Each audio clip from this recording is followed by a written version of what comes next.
Price B to God. கர்த்தருடைய நாமம் மகிமைப்படுவதாக. எங்களை அதிகமாய் நேசிக்கிற எங்கள் அன்பின் பரம தகப்பனே, இந்த கிருபையான கர்த்தாவே, காலை விளைக்காய் மக்கள் நாங்கள் நன்றி செலுத்துகிறோம். இந்த காலை விளையிலும் உங்களை துதித்து பாடி ஆராதித்து இந்த நாளிலே நாங்கள் தியானிக்கும்படியாக கர்த்தர் எங்களுக்கு கொடுக்கிற வார்த்தைக்கு நேராக கடந்து போகவும், கர்த்ததாமே நீர் செய்த நன்மைகளை உடைய வசனத்திற்கு சாட்சியாக சொல்லி உடைய பரிசுத்த நாமத்தை மகிமைப்படுத்த கர்த்தர் உதவி செய்வீராக. இயேசுவின் நாமத்தில் ஜெபிக்கிறோம் எங்கள் ஜீவனுள்ள நல்ல பிதாவே. ஆமென், ஆமென், ஆமென்.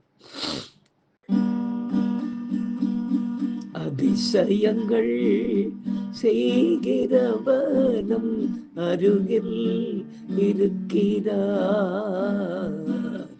அற்புதங்கள் செய்கிறவர் என்றும் நமக்குள் வசிக்கிறார். அதிசயங்கள் செய்கிறவர் நம் அருகில் இருக்கிறார். அற்புதங்கள் செய்கிறவர் என்றும் நமக்குள் வசிக்கிறார். பாவியான என்னையும் உயர்த்தினார் அதிசயம். பாவியான என்னையும் உயர்த்தினார் அதிசயம். ஏழை என் மீது நேசக்கரம் நீட்டினார் அதிசயம். ஏழை என் மீது நேசக்கரம் நீட்டினார் அதிசயம். அதிசயங்கள் செய்கிறவனும் அருகில் இருக்கிறார். அற்புதங்கள் செய்கிறவர் என்றும் நமக்குள் வசிக்கிறார். எனக்கு அருமையானவர்களே, இந்த நாளிலே நாம் தியானிக்கும்படியாக கர்த்தர் நமக்கு கொடுக்கிற வார்த்தைக்கு நேராக நாம் கடந்து போவோம். எடுத்து வாசிக்கலாம்.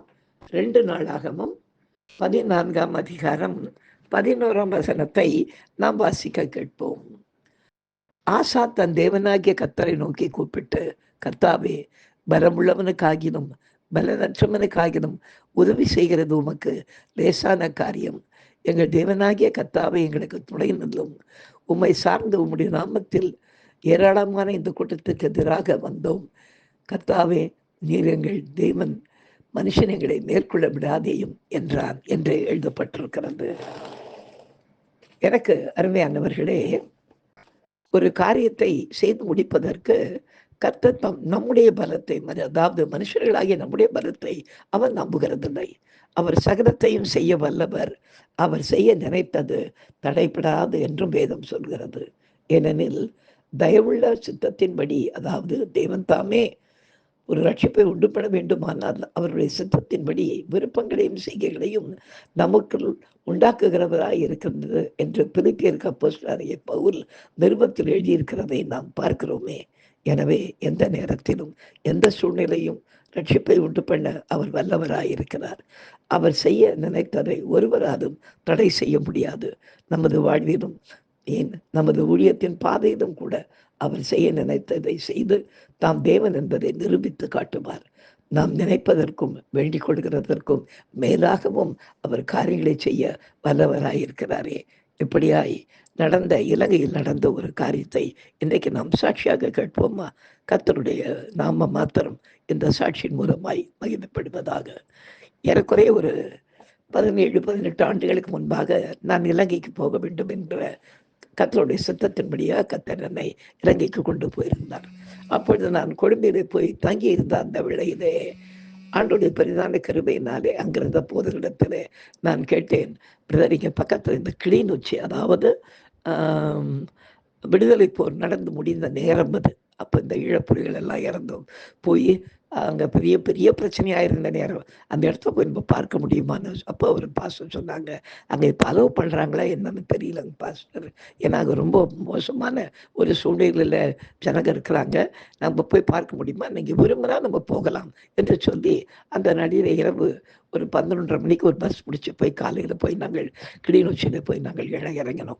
இறங்கின போது அங்கே பார்த்தா இந்த பூமி முழுவதுமாக ரொம்ப கலவர ஒரு பூமியாக அங்கங்கே ஒரு 5 அடிக்கு தூரத்தில் ஒருத்தர் கையில் ஒரு கன் வச்சுக்கிட்டு சிங்கள இராணுவ வீரர்கள் நின்று கொண்டிருந்தாங்க. போய் இறங்கின உடனே எங்கள் கையில் அந்த பாஸ்போர்ட்டை பேசுனாங்க. பேசும்போது அவங்க கண்டுபிடிச்சிட்டாங்க நான் தமிழன்னு சொல்லிட்டு பாஸ்போர்ட் இருக்கிறதான்னு கேட்டாங்க. உடனே நான் என்னுடைய பாஸ்போர்ட் எடுத்துலான்னு காண்பிச்சேன். அந்த பாஸ்போர்ட்டை பார்த்துட்டு தமிழ்நாட்டிலேருந்து வந்திருக்கீங்களா? ஆமாம் அப்படின்னு கொஞ்சம் சந்தேகமாக மேலே கீழே பார்த்த உடனே என் கூட வந்திருந்த போதுகிற அவர் சிங்களம் நல்லா பேசுகிறவர். அவர் சிங்களத்தை சொன்னார், என்னுடைய சபைக்கு வந்திருக்கிறார், இப்பொழுது அவர் இந்த இடத்த பார்க்கணும்னு சொன்னதுனால நான் கூட்டிகிட்டு வந்திருக்கிறேன் அப்படின்னு சொன்னார். சரி நம்மளை உள்ள சரி போக விட்டாங்க. பஸ் ஸ்டாண்ட்லேருந்து அங்கேருந்து நாங்கள் ஒரு இடத்த தாண்டி அதுக்கடி நச்சுக்குள்ளே போனோம். போனப்போ அங்கேருந்து அந்த பதுங்கு குழிகள் நிறைய இடங்கள் எல்லாம் எனக்கு காண்பிச்சாங்க. பயமாக இருந்தது பார்த்ததுக்கு. நிறைய வீடுகள் இடிஞ்சு போய், அதாவது குடும்பத்தில் இருக்கிறவர்களில் 1-2 பேருக்கு அதாவது கை கால்கள் போய் கண்ணிழந்து இப்படி வித்தியாசமான சூழ்நிலையிலே ரொம்ப பரிதாபமான நிலையிலே ஜனங்களை பார்க்க முடிந்தது. நாங்கள் போனப்போ எங்களுக்கு அங்கே யாரையும் தெரியாது. ஒரு இந்து குடும்பத்தார் வீட்டில் தான் எங்களை வர சொன்னாங்க. நாங்கள் அதாவது ஏற்றுக்கொண்டார்கள். நாங்கள் போனப்போ அவங்கள்ட்ட உட்காந்து நான் ரொம்ப நேரமோ 2 மணி நேரம் இந்த வாரம் எப்படி நடந்தது என்ன அதெல்லாம் அவங்க பேசிக்கிட்டு இருந்த பிற்பாடு அவங்க சொன்னாங்க, நீங்கள் பாஸ்டரா அப்படின்னு கேட்டாங்க. ஆமாம் அப்படின்னு சொன்னப்போ, இங்கே கூட்டம் நடத்துவீங்களா அப்படின்னு கேட்டாங்க. இல்லைனா இவங்க கூட்டம் நடத்துவீங்களான்னு கேட்குறாங்கன்னு கொஞ்ச நேரத்துக்கெல்லாம் அவங்க போய் ஒரு 2-3 கிறிஸ்தவர்களை கூட்டிகிட்டு வந்தாங்க.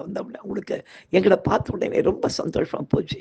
ஏன்னா எத்தனையோ வருடமாய் மாதமாக இந்த இடத்துல சபைகள் நடக்காதபடி நிறைய பிரச்சனைகள் நடந்து கொண்டிருந்த நேரத்தில் சென்னையிலேருந்து ஒரு போதகர் வந்திருக்கிறார்கள். ரொம்ப சந்தோஷமான காரியம். எங்களுக்கு மதிய உணவெல்லாம் கொடுத்துட்டு, பாஸ்டர் இன்னைக்கு சாயந்தரம் ஒரு கூட்டம் அரேஞ்ச் பண்ணால் நீங்கள் தைரியமாக பேசுவீங்களா அப்படின்னாங்க. நான் சொன்னேன், அதுக்கு தானே வந்திருக்கலான்னு. ஆனால் கூட்டம் அரேஞ்ச் பண்ணினீங்கன்னு எனக்கு தெரியாது. எனக்கு கொஞ்சம் இடம் கொடுத்தீங்கன்னா நான் உட்காந்து ஜெபம் பண்ணிக்கிட்டு, இப்போ மணி 2 மணி ஆகுது, சாயந்தரம் எத்தனை மணிக்கு கூட்டம் அப்படின்னு கேட்ட உடனே ஒரு 6 மணிக்கு ஒரு இடத்த நாங்கள் அரேஞ்ச் பண்ணுறோம். அங்கே நடமாட்டம், அதாவது இவங்களுடைய இராணுவ வீரர்களுடைய நடமாட்டம் இல்லாத ஒரு இடமான ஒரு இடத்துக்கு கூட நாங்கள் கொண்டு போகிறோம். அது ஒரு மாதிரியாக ஒரு பதுங்கக்கூடிய மாதிரி தான் இருக்கும். அது ஏறக்குறைய ஒரு சின்ன குகை மாதிரி கூட இருக்கும். நாங்கள் அது எந்த இடம்னு தெரியல.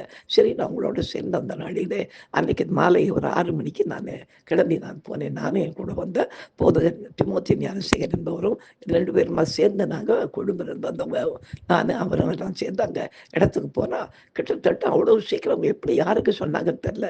இல்லை ஜனங்களுடைய ஆர்வமோ கர்த்தருடைய பெரிதான கிருபையோ கிட்டத்தட்ட ஒரு 150 பேர் கூடி வந்திருந்தாங்க. ரொம்ப ஆச்சரியமா இருந்தது.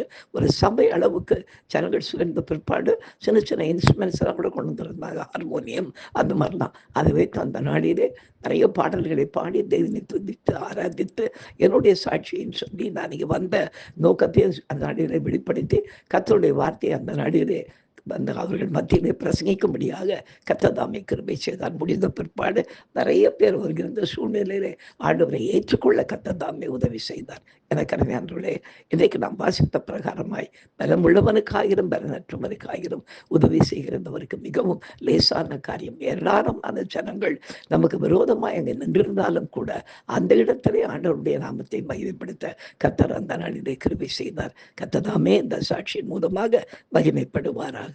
நாம் ஜெபிக்கலாம். எங்களை அதிகமாய் நேசிக்கிற எங்கள் அன்பின் பரம தகப்பனே, இந்த கிருபையான வேலைக்காய் மக்கள் நன்றி செலுத்துகிறோம், மகிமைப்படுத்துகிறோம். ராஜா, நீர் ஒருவரே எங்களுக்கு நல்லவரும் வல்லவரும் எங்களுக்கு எல்லாவற்றுக்கும் போதுமானவராக இருக்கிறதற்காய் உமக்கு நாங்கள் நன்றி செலுத்துகிறோம். ராஜா, எந்த சூழ்நிலையிலும் கர்த்தாவே உம்மை நாங்கள் உயர்த்தி பிடிக்க எங்களுக்கு நீர் உதவி செய்கிற தேவனாக இருக்கிறதற்காய் உமக்கு நன்றி செலுத்துகிறோம். தொடர்ந்து எங்களை அப்பா வாழ்நாள் முழுவதும் ஊழியத்தின் பாதியிலே எங்களை நடத்தி எங்களை கொண்டு நீ செய்ய நினைத்ததை தடைப்படாமல் செய்து முடிக்கப் போகிறதற்காய் உமக்கு நன்றி செலுத்துகிறோம். பெரிய காரியங்களை செய்யுங்க, ஆசீர்வதிங்க, தொடர்ந்து எங்களை நடத்தும். இயேசுவின் நாமத்தில் ஜெபிக்கிறோம் எங்கள் ஜீவனுள்ள நல்ல பிதாவே. ஆமேன், ஆமேன், ஆமேன். ஹல்லேலூயா, ஹல்லேலூயா, ஹல்லேலூயா. God bless you. Thank you.